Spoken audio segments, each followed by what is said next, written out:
Satu, komitmen terhadap perintah dan larangan Tuhan. Itu indikator pertama. Saya sudah lihat ya dari kecil kan. Bahkan kita ini dari kecil. Bayangkan coba. Anak yang tidak tahu apa-apa. Dari kecil saking religiusnya oleh orang tuanya. Disuruh ngaku beriman. Disuruh ngaku agamanya apa. Bahkan didandani sesuai dengan agama orang tuanya. Orang tua hampir tidak pernah bertanya, anak ini mau milih agama apa. Hampir tidak ada pilihan.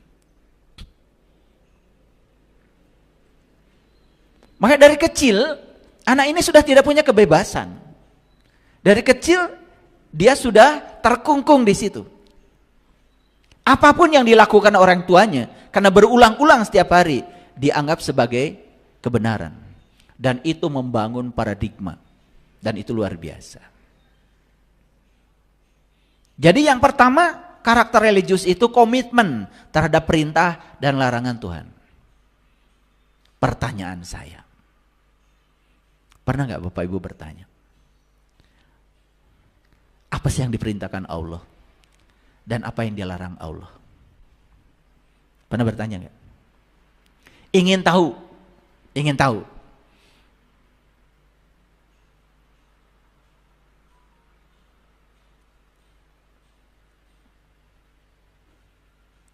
Pernah ada keinginan bertanya seperti itu?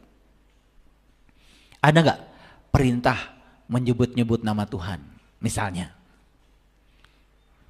cari di Quran. Ada gak perintah mengingat Tuhan? Cari di Quran. Apakah menyebut namanya sama dengan mengingatnya? Pernah berpikir? Di Quran ada perintah mendirikan sholat. Apakah sama dengan perintah melaksanakan sholat? Apa bedanya? Pernah gak bertanya? Gak pernah. Hampir tidak ada pertanyaan di sini. Pokoknya apa yang dilakukan orang, ikut saja. Bertahun-tahun kita melakukannya. Walaupun kita tidak merasakan apa-apa, kita tetap melakukannya. Dan lama-kelamaan itu dianggap seakan-akan perintah Tuhan.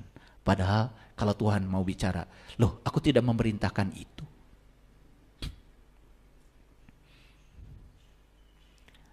Periksa lagi semuanya. Saya tidak mau menyebut satu silahkan periksa lagi semuanya. Pertanyakan semuanya.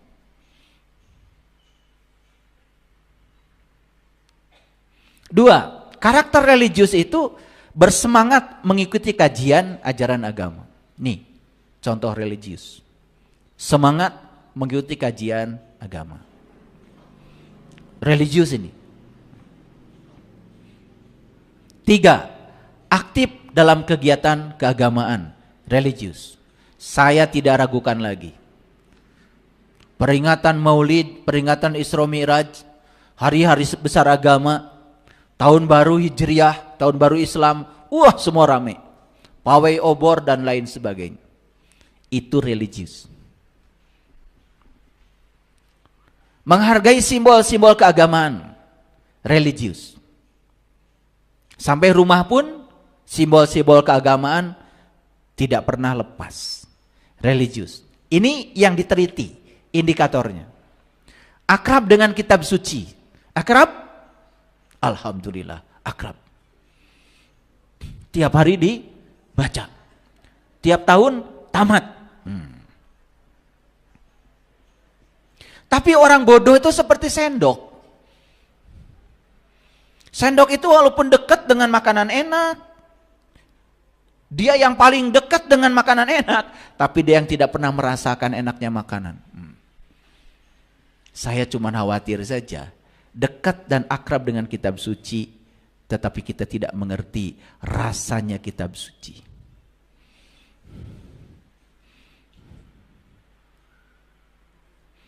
6. Mempergunakan pendekatan agama dalam menentukan pilihan. Pilih jodoh aja pakai pendekatan agama. Ntar dulu dites. Idgham bila gunanya udah tepat, atau tidak? Kalau tidak, jangan jadi menantu saya. Wah, itu. Jadi pendekatan agama dalam segala aktivitas. Untuk pilihan-pilihan hidup pun menggunakan pendekatan agama. Keren itu, luar biasa. Jangan bangga dulu. Ajaran agama dijadikan sebagai sumber pengembangan ide. Ini 6 karakter sikap religius yang diteliti oleh Pew Research Center. Saya kira semua yang 7 ini sudah sangat luar biasa bagi Bapak Ibu. Betul? Saya yakin di tiap tasnya itu sudah ada Quran. Ya toh? Iya. Mahasiswa saya juga setiap hari pada baca Quran. Iya. Bahkan baca Qurannya senangnya yang kecil. Di sudut-sudut ruangan itu pada baca Quran yang kecil. Saya tanya, kenapa kamu baca Quran yang kecil? Oh, ini bagus Pak. Bukan yang bagus tuh yang gede. Biar mata gak rusak. Gitu. Karena yang kecil itu katanya lebih bagus daripada yang gede.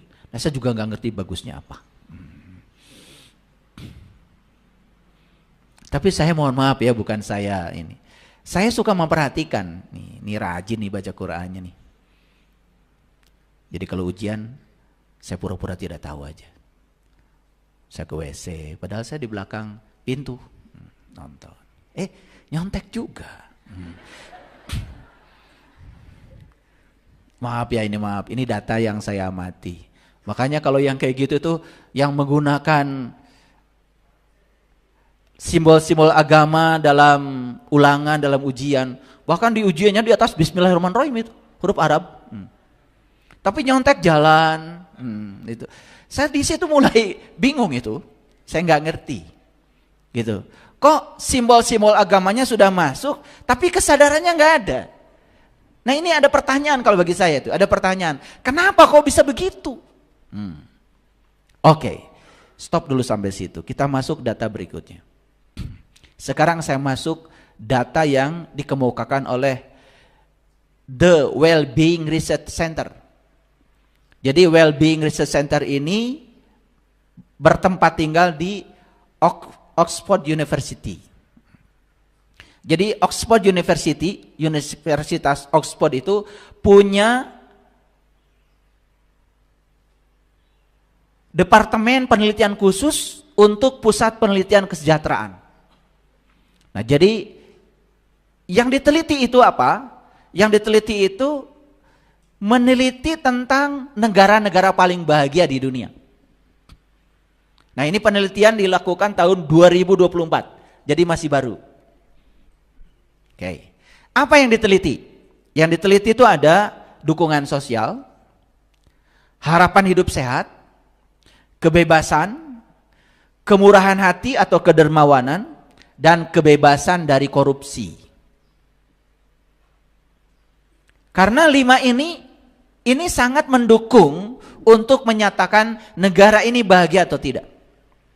Yang diteliti lebih dari 143 negara. Indonesia alhamdulillah di urutan ke-80. Bagus. Gimana sih, tepuk tangan dong. Dari 143, 80 bagus. Semangat. Harus semangat ya. Tapi tadinya saya membayangkan, kan negara kita negara yang paling religius, paling taat beribadah, tadinya saya membayangkan negara kita masuk 10 negara paling tidak paling bahagia di dunia. Itu yang melatar belakangi kenapa judul kita hari ini religius tapi tidak bahagia. Ini kira-kira baru masuk judul ya, ini baru masuk judul, belum masuk isinya. Belum, tenang aja. Nah, nanti kita teliti di mana ini masalahnya. Nah, oleh karena itu izinkan saya menyampaikan 10 negara paling bahagia di dunia tahun 2024. Jadi yang diteliti itu tadi dukungan sosial. Jadi dukungan sosial itu maksudnya apa? Ya, tempat-tempat yang membuat mereka bahagia itu disediakan. Ada. Ada. Harapan hidup sehatnya lebih besar. Rumah sakit gratis, kira-kira begitu. Ya. Orang tidak takut sakit, tidak khawatir. Ya, sumber-sumber segala penyakit sudah ditiadakan. Karena ternyata menurut riset yang terbaru, sumber penyakit fisik itu pertama adalah jiwa yang kotor. Yang kedua adalah pikiran yang semraut. Yang ketiga adalah hubungan sosial yang tidak bagus. Itu saja sudah 90% menentukan seseorang sakit secara fisik. Oleh karena itu orang-orang yang sakit itu harus diperiksa jiwanya seperti apa, mentalnya seperti apa, hubungan sosialnya seperti apa. Itu sumber penyakit. Dan rumah sakit tidak pernah ngurusi itu. Kalau kalian datang ke rumah sakit tidak pernah dicek ini jiwanya kotor apa bersih. Belum ada alat untuk mendeteksi jiwa. Tetapi sakit itu sudah indikasi bahwa jiwanya kurang bagus. Nah, nanti itu saya jelaskan dalam sesi khusus ya. Kebebasan. Itu indikator kebahagiaan. Kemurahan hati, kedermawanan, itu indikator kebahagiaan. Dan kebebasan dari korupsi. Nanti juga saya akan tampilkan negara yang paling bersih dari korupsi. Nah, semoga aja. Semoga ya. Jadi dari 143 negara yang disurvei, Indonesia urutan ke-80 dari negara paling bahagia. Lumayan bukan? Lumayan. Tetapi kalau dikaitkan dengan Quran surat Al-Mu'minun, surat Al-Mu'minun ayat yang pertama, Qad aflahal mu'minun. Menurut Quran, ciri orang yang beriman itu bahagia. Menurut Quran, bukan menurut saya ya. Ulangi. Qad aflahal mu'minun. Berbahagialah orang yang beriman. Itu Quran. Surat Al-Mu'minun ayat pertama. Menurut Quran, orang yang beriman itu bahagia. Memang di Quran tidak ada pernyataan religiusitas berbanding lurus dengan kebahagiaan. Tapi orang yang beriman dijamin oleh Allah bahagia. Satu analisis saya, jangan-jangan religiusitas itu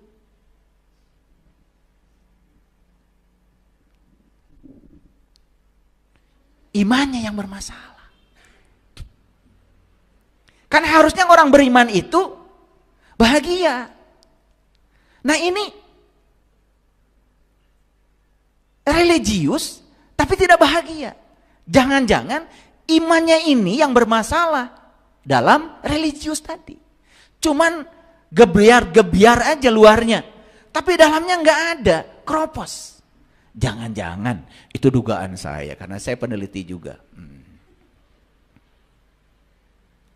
Cuman kalau saya lebih banyak meneliti di bidang fisika material elektronik. Jadi saya tidak meneliti bidang sosial. Makanya saya pinjam data-data dari teman-teman yang meneliti. Jadi datanya hari ini banyak. Oke, lanjut ya. Lanjut dulu. Finlandia urutan pertama. Negara paling bahagia. Denmark urutan kedua.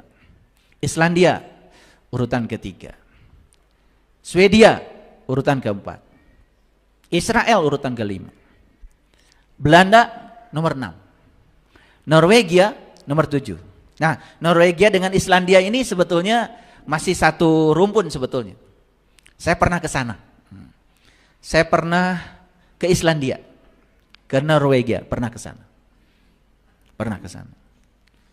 Jadi saya memperhatikan beberapa hari di Islandia itu apa ya?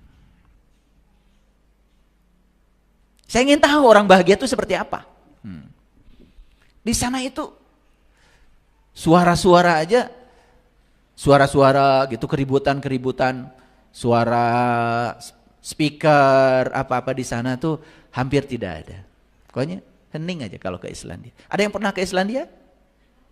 Oh, saya doakan ya. Pokoknya saya pasti ke sana bilang begitu. Ya jangan uang dari mana? Jangan. Itu sudah calon orang miskin itu ya. Nggak boleh lagi itu ya. Jadi saya doakan kalian semua bisa berkunjung ke negara-negara paling bahagia. Ya, bilang saya pasti ke sana. Gitu. Ya, jangan lihat saldomu. Lihat saldo Allah. Saldo Allah itu tanpa batas. Makanya banyak yang datang sama saya. Ya, kok saya katanya membangun nggak berhenti-berhenti. Apalagi untuk fasilitas umum, untuk orang banyak. Nggak berhenti saya membangun dari dulu. Ditanya, Bapak tuh gimana ya saldonya? Oh, jangan lihat saldo saya. Saya tidak pernah lihat. Saya aja nggak pernah lihat saldo saya. Saya lihat saldo Allah tanpa batas. Nanti saya kasih ilmunya ya. Saya kasih ilmunya. Makanya baca dulu Hidup Menakjubkan, buku saya. Hidup Menakjubkan. Baca dulu itu, baca dulu. Nanti ada caranya, ada workshopnya. Kalau sudah baca buku itu nanti ada workshopnya. Iklan dulu ada yang lewat. Biasa di TV aja suka ada yang lewat kan? Nomor 8 Luxembourg. Nomor 9 Swiss. Nomor 10 Australia. Ini 10 negara yang paling bahagia tahun 2024. Yang saya kagum, dari tahun 2020 sampai 2024, Finlandia ini selalu nomor 1. Nah kita coba belajar dari Finlandia. Apa sih yang bisa kita potret dari sana? Warganya puas dengan kehidupan dan menjaga kualitas hidup yang positif. Itu salah satu karakter warga Finlandia. Puas dengan kehidupan. Jangan-jangan ini yang disebut Quran dengan syukur. Jangan-jangan itu. Cuma mereka kan tidak mungkin menyebut kata syukur ya. Gak ngerti bahasa Arab mereka. Jangan-jangan kalau menurut terminologi kita itu yang namanya syukur itu, ya, syukur. Makanya syukur itu, perhatikan saya, jangan hanya terhadap yang sudah dan sedang. Coba belajar bersyukur terhadap yang belum. Makanya harus belajar hukum akibat sebab. Jangan selalu belajar hukum sebab akibat. Harus lebih inovatif lagi berpikirnya. Belajar hukum akibat sebab. Selama ini kita menyatakan bahagia itu adalah akibat. Sekarang bahagia jadikan sebagai akibat. Ada akibat sebab, ada sebab akibat. Kalau sebab akibat gini, kalau saya menciptakan sebab ini, maka akibatnya saya akan bahagia. Nah sekarang bahagianya jadi sebab. Bukan sebagai akibat. Daripada saya akan bahagia kalau teman datang, berarti sebabnya teman datang, bahagianya akibat. Kan itu selama ini yang terjadi. Coba sekarang bahagianya jadi sebab. Bahagia aja dulu. Bahagia aja dulu. Walaupun teman belum datang. Apa yang terjadi? Teman pasti datang. Dan datangnya teman itu pasti membawa kebahagiaan. Orang yang bahagia akan menarik kebahagiaan. Like attracts like. Itu hukum tarik menarik. Tapi kalau saya akan bahagia kalau teman datang, berarti saat menyatakan itu, kita belum bahagia. Ulangi. Saya akan bahagia kalau teman datang. Saat mengatakan itu, sudah bahagia belum? Belum. Berarti saat kita menyatakan itu, kita dalam keadaan tidak bahagia. Saya percaya ketidakbahagiaan akan menarik ketidakbahagiaan. Makanya kalaupun teman datang pasti pinjam uang, pasti curhat yang buruk-buruk, pasti ya, pasti. Nah itu, jadi kalau teman datang tiba-tiba curhat yang buruk-buruk itu karena salah. Coba sekarang kita ciptakan akibat sebab. Jadi bahagia itu menjadi sebab. Kalau bahagia menjadi sebab, akibat yang akan datang, itu semua yang membahagiakan. Kelihatan ini dianggap sepele bagi orang yang tidak tahu.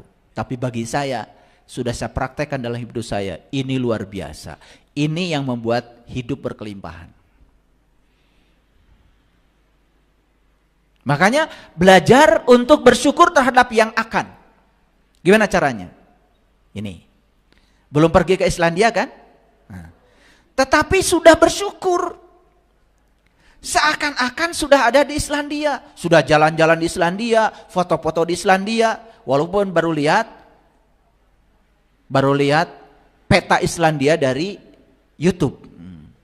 Tapi seakan-akan sudah di sana. Itu sudah doa yang luar biasa. Dan pasti Bapak Ibu akan ada di sana. Nah, ini lompatan ilmu baru ini. Makanya orang yang berada di tiga dimensi hidupnya, ruang dan waktu, maka dia akan terjebak oleh hukum sebab akibat. Orang yang sudah masuk dimensi kelima, dimensi energi, maka dia akan bisa menciptakan akibat sebab. Nah, itu salah satu ciri orang Finlandia. Warganya puas dengan kehidupan dan menjaga kualitas hidup yang positif. Puas dengan kehidupan berarti sudah menerima. Apapun yang terjadi sudah menerima. Menerima kehidupan apa adanya dan puas. Berarti pikirannya sudah beres. Karena pikiranlah sumber penderitaan. Kalau pikiran membawa kita ke masa depan, akan cemas dan khawatir. Pikiran membawa kita ke masa lalu, kita akan selalu sedih. Makanya kenapa di Quran ada perintah, la takhaf wa la tahzan. Jangan takut, jangan sedih. Cuman penjelasan tentang jangan takut, jangan sedih, selama ini tidak dikaitkan dengan hasil riset saintifik. Makanya saya jelaskan, ya, kenapa di Quran ada kata-kata jangan takut, jangan sedih. Ternyata takut itu berasal dari pikiran yang membawa kita ke masa depan. Sedangkan sedih berasal dari pikiran yang membawa kita ke masa lalu. Artinya Allah berpesan kepada kita, jangan hidup di hari esok, jangan hidup di masa lalu. Hiduplah di sini, saat ini, sekarang. Disitulah letaknya kebahagiaan. Pernah dengar ada kajian seperti itu? Ya pernah di sini ya. Memiliki kebiasaan atau gaya hidup yang positif. Gaya hidupnya positif. Tidak menyombongkan diri atas sebuah pencapaian. Tidak suka memperlihatkan keberhasilan atau kesuksesan pada orang lain. Tidak membanding-bandingkan atau menyombongkan kebahagiaan kepada orang lain. Nah ini, saya tempo hari di kajian sebelumnya, saya ngajarkan 7 jangan. Itu tiba-tiba saya lupa itu, yang ke-7. Baru ingat sekarang, setelah baca ini. Jadi yang pertama, jangan suka menyesali keadaan. Puaslah dengan kehidupan. 2, jangan mudah tersinggung dengan hal-hal yang sepele. Karena itu adalah sumber penderitaan. Marah itu tidak bagus. Yang ketiga, jangan suka memikirkan hari esok yang tidak-tidak. Karena memikirkan hari esok berarti pikiran membawa kita ke masa depan, cemas dan khawatir. Yang keempat, ya, jangan suka memikirkan sesuatu yang tidak bisa diubah. Yang tidak bisa diubah cuma satu, yaitu masa lalu. Tapi masa lalu bisa diubah, sudut pandang kita terhadap masa lalu. Itu yang bisa diubah. Yang kelima, jangan iri hati. Yang keenam, jangan menganggur. Nah yang ketujuh, begitu saya baca ini baru ingat sekarang. Yang ketujuh itu, jangan banding-bandingkan dirimu dengan siapapun. Jangan hidup dengan pembanding. Hidup dengan pembanding membuat kita terus-menerus jadi orang lain. Dan ketika kita jadi orang lain, kita tidak akan sukses menjadi diri kita sendiri. Coba bandingkan rumah kita dengan rumah orang.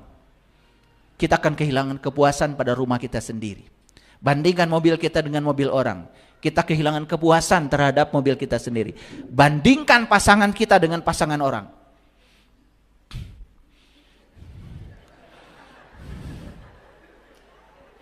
Bahaya sekali. Padahal pasangan kita itu yang terbaik pilihan semesta. Betul nggak? Iya. Cuman karena mikirkan yang tidak ada, lalu melupakan yang ada. Itu sangat berbahaya. Itu sumber penderitaan. Ya, semua orang yang ingin bercerai itu karena hidup dengan pembanding. Hati-hati itu. Ya, tidak akan pernah menjadi diri sendiri. Ya, makanya belajar menerima dan menghargai perbedaan. Di mana belajar pertama di rumah dengan pasangan. Itu dulu. Kalau dengan pasangan sudah sukses, baru belajar menerima dan menghargai perbedaan dengan tetangga. Nanti kita pun bisa akan toleran pada semua orang. Belajar menerima dan menghargai perbedaan dengan semua orang. Jadi ternyata sumber kebahagiaan orang Finlandia itu tidak membanding-bandingkan. Tidak menyombongkan kebahagiaan pada orang lain. Makanya ada kata-kata bijak. Jangan cerita uang banyak sama orang yang tidak punya uang. Jangan cerita kesehatan pada orang yang sakit. Itu kan diajarkan kita untuk belajar timbang rasa. Ya, lanjut dulu, ini agak banyak nih hari ini. Orang Finlandia itu sangat menjaga dan menghargai alam. Ternyata alam itu menjadi sumber utama kebahagiaan. Makanya kalau di komunitas kami di BSI ini, pergi ke alam itu rutin. Saya ajak selalu pergi ke alam. Meditasi di alam. Karena apa? Kita dengan alam itu sejenis loh. Sejenis kita dengan alam itu. Ya, semua unsur-unsur yang ada di alam itu, semua unsur-unsur yang ada dalam diri kita. Makanya mendekatkan diri pada alam, itu menyadari bahwa kita dengan alam itu sejenis. Sehingga timbul yang namanya welas asih. Hal ini terbukti dengan Finlandia yang menjadi negara paling hijau dan ramah lingkungan. Ikut melakukan dekarbonisasi pemanas rumah tangga. Jadi, untuk menjadi negara bahagia itu ternyata tidak cukup. Apalagi hanya menjalankan aktivitas rutin sehari-hari. Apalagi yang dijalankan tidak mengerti. Sampai ikut dekarbonisasi. Nah ini bahasanya agak saintifik, harus saya jelaskan. Gini, saya kasih tahu. Kenapa terjadi La Nina, El Nino? Ya. Sebetulnya ya, perubahan iklim di dunia ini sekarang akibat dari pemanasan global. Apa yang disebut dengan pemanasan global? Ini pelajaran SD ya supaya ngerti. Sinar matahari itu datang ke bumi, oleh bumi dipantulkan ke atas. Nah saat dipantulkan di permukaan bumi ini sudah banyak penghalang. Apa penghalangnya?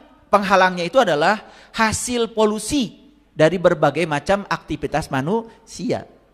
Sehingga di sini ada penghalang. Nah penghalang ini menyebabkan sinar matahari yang datang dari matahari dipantulkan oleh bumi ke atas, oleh penghalang dipantulkan lagi ke bumi, dipantulkan lagi sehingga sinar matahari terperangkap di lapisan ini. Jadi dia terpantul-pantul saja.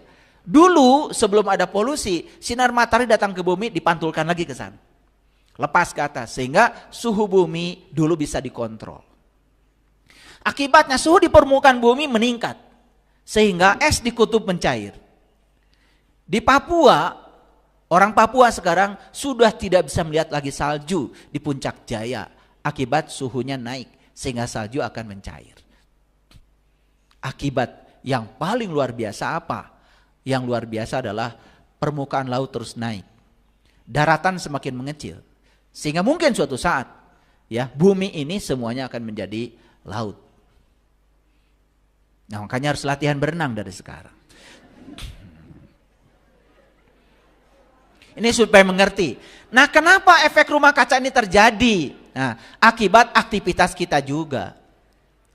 Makanya Jakarta itu termasuk ibu kota yang paling tidak layak hidup dari sisi polusi.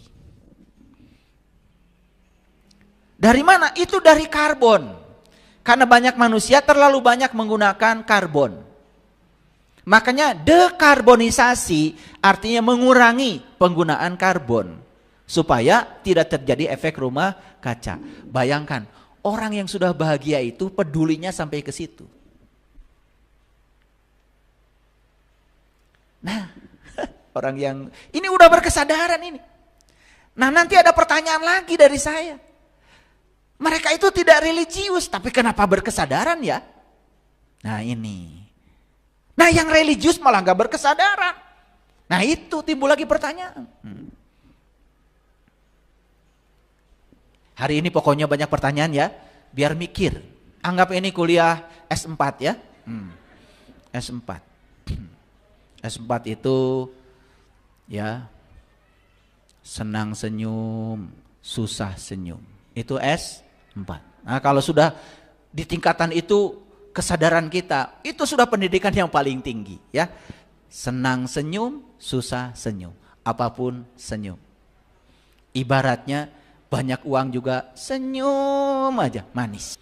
Nah, pemerintah Finlandia itu serius dalam melindungi kesehatan penduduknya melalui kacamata kualitas udara dan air.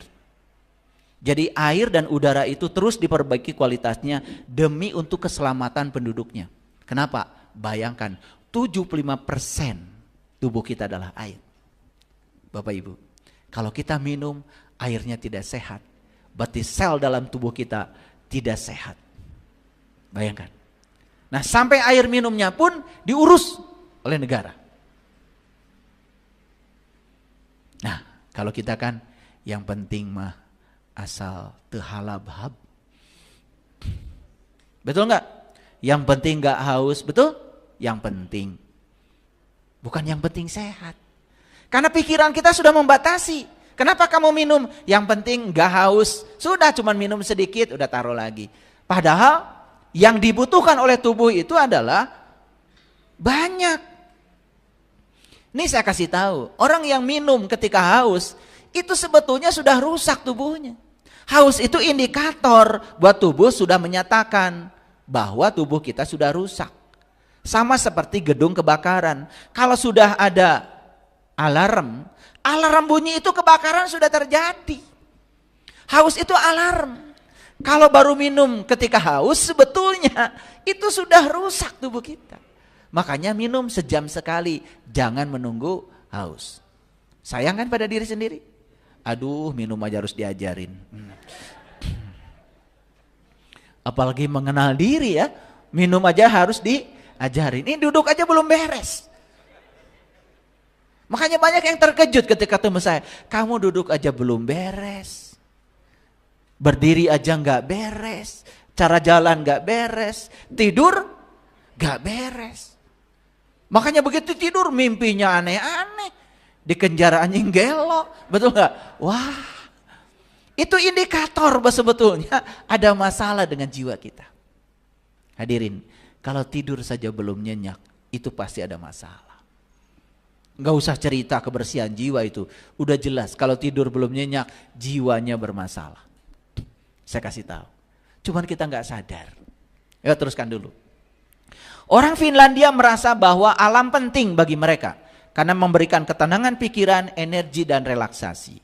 Lingkungan sosial yang jujur secara menyeluruh. Itu yang dijaga oleh mereka. Lingkungan sosial yang jujur.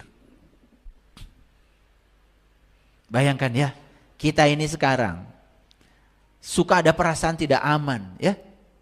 Sepeda motor aja sudah dikunci, harus digembok. Betul nggak? Sudah dikunci dan digembok pun masih hilang. Nah, padahal nanti kita lihat data berikutnya ya. Orang-orang Finlandia meyakini kejujuran penting agar kepercayaan antar masyarakat terjaga. Ciri orang bahagia itu begini. Sebuah survei yang pernah dilakukan di Helsinki, ibu kota Finlandia, menjatuhkan dompet di penjuru kota. Hasilnya 11 dari 12 dompet dikembalikan kepada pemiliknya. Ini risetnya sampai berani begini. Jadi risetnya sampai berani. Coba benar nggak orang Finlandia itu jujur? Dijatuhkan di beberapa penjuru kota itu dompet si peneliti. Tetapi di dompet itu dikasih alamat. Luar biasa. 11 dari 12 dompet dikembalikan pemiliknya. Dikembalikan. Kira-kira kalau dompet dijatuhkan di Cimahi, 12 dompet kembali berapa ya?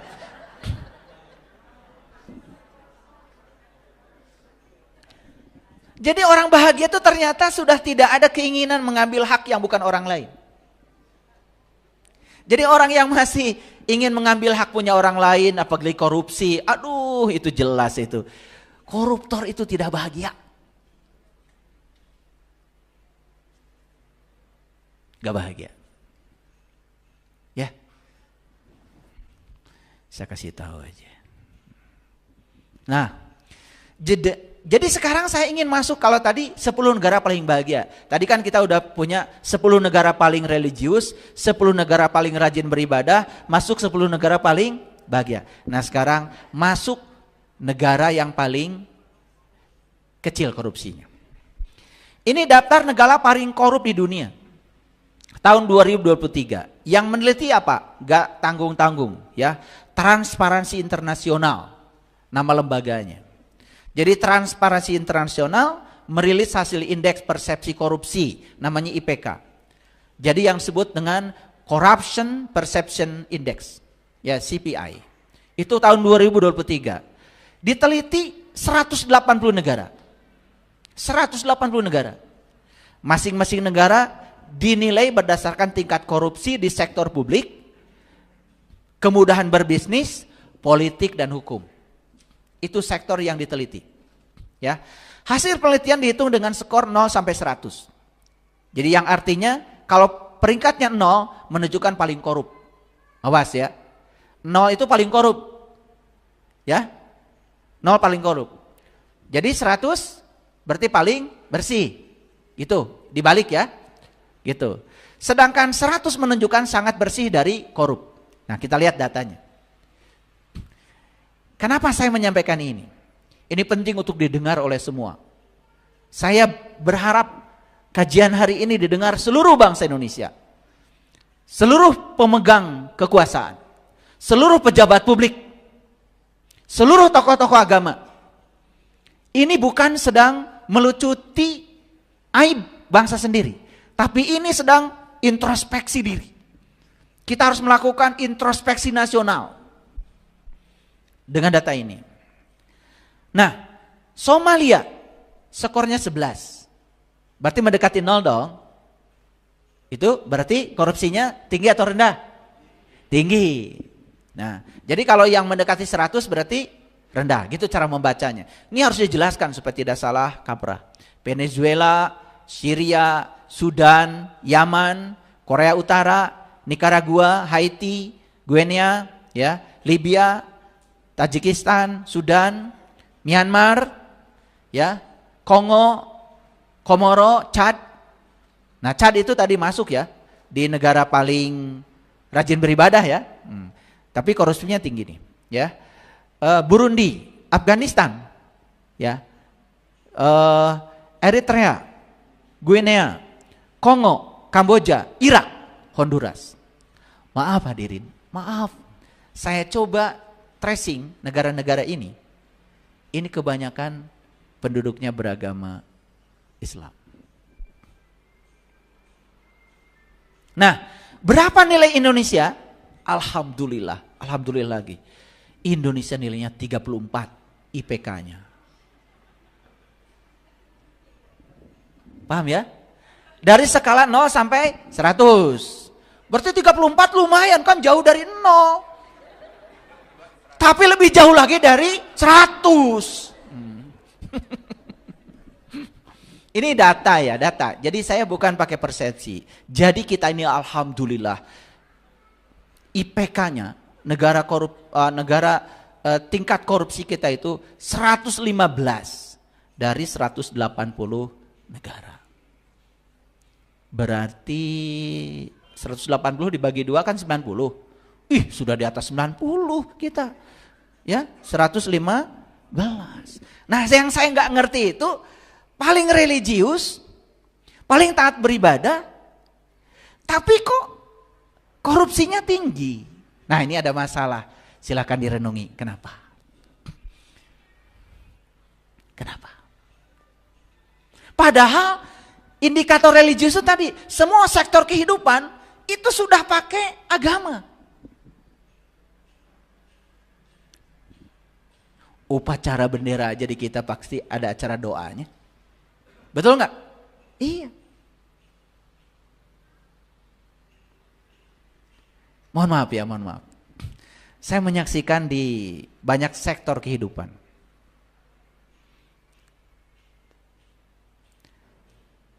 Saya ini PNS ya, PNS. Saya tuh sering sekali tidak mau mengikuti kegiatan-kegiatan yang saya tidak mengerti. Misalnya, ada kegiatan pengabdian pada masyarakat. Pengabdiannya sih cuma 2 jam. Pikniknya 4 hari. Nah, itu pasti saya nggak ikut itu. Saya bingung itu. Padahal judulnya pengabdian kepada masyarakat. Gitu. Ya ada sih terjadi 2 jam. Tetapi sehari ke kebun duren, sehari diving. Dan saya tidak mengerti, yang begitu tidak mengerti. Dan lucunya, duhur itu sholat. Asar juga sholat. Oh, lagi ada kegiatan skor dulu. Saya nggak ngerti, yang kayak gitu tuh nggak ngerti. Saya kehabisan pikir, kehabisan kata-kata. Harus berkata apa lagi? Gitu. Dan saya yakin perginya pasti pakai Bismillahirrahmanirrahim. Kalian ketawa, kalian juga mau kerja pakai Bismillahirrahmanirrahim, betul nggak? Ya, di kantor marah-marah, ya toh? Ya, pokoknya kalau ada yang orang nggak tahu selipin aja. Kan Bismillahirrahmanirrahim. Ini masalahnya, kenapa kok Bismillahirrahmanirrahim itu tidak masuk menjadi kesadaran? Makanya saya terus terang ya, kenapa saya keluar mau bicara ini? Aduh, karena saya melihat, mohon maaf ya, tempat yang disebut suci oleh masyarakat pun, di mana masyarakat menitipkan di lembaga-lembaga itu, bahkan di situ malah terjadi pelecehan, bahkan masyarakat tidak percaya lagi. Padahal di situ, waduh itu religiusitas di situ sudah pasti itu, betul nggak? Iya. Wah semua juga hiasannya juga Arab semua. Nah, Indonesia alhamdulillah nomor 115 dari 180 negara. IPK-nya itu 34. Nah, ini kita bicara data banyak, ya. Nah, sekarang kita bicara negara paling aman di dunia. Negara paling aman di dunia. Jadi ini ya, negara paling aman di dunia yang diriset oleh Global Peace Index. Ini tahun 2024. Datanya 2024. Nah, supaya tidak banyak penjelasannya karena indikatornya banyak, ini negara paling aman. Ya, negara paling aman di dunia. 1, Islandia. Nah, Islandia masuk tadi negara paling bahagia ya. Ya. Dan ternyata masuk negara paling aman. Irlandia, Austria, Selandia Baru, Singapura nomor 5. Swiss nomor 6. Portugal nomor 7, Denmark nomor 8, Slovenia nomor 9, nomor 10 Malaysia. Malaysia luar biasa ya, negara paling aman nomor ke-10. Dan kita, Indonesia, peringkat ke-48 dari 163 negara. Jadi negara kita masih lumayan aman. Aman. Ini sudah dibantu sama Bali ini. Average-nya. Ya, karena kunjungan ke Bali tidak berhenti-berhenti. Ini rata-ratanya. Kalau tidak dibantu sama Bali mungkin turun ya peringkatnya. Ini sudah dibantu sama Bali, alhamdulillah. Berarti kita masuk negara aman kan? 48. Bersyukur ya, alhamdulillah. Jadi kita dongkrak lagi. Semoga kita menjadi negara paling aman di dunia. Nomor 1. Kita kalahkan Islandia. Kita kalahkan. Setuju? Jangan berkata tidak bisa. Jangan berkata itu tidak mungkin. Yang penting kita mau berubah. Dan kalau semua manusia ini mau berubah dari dirinya sendiri, saya yakin bangsa kita akan menjadi bangsa besar. Saya yakin. Dan kita hari ini sedang butuh pemimpin yang sudah selesai dengan dirinya sendiri.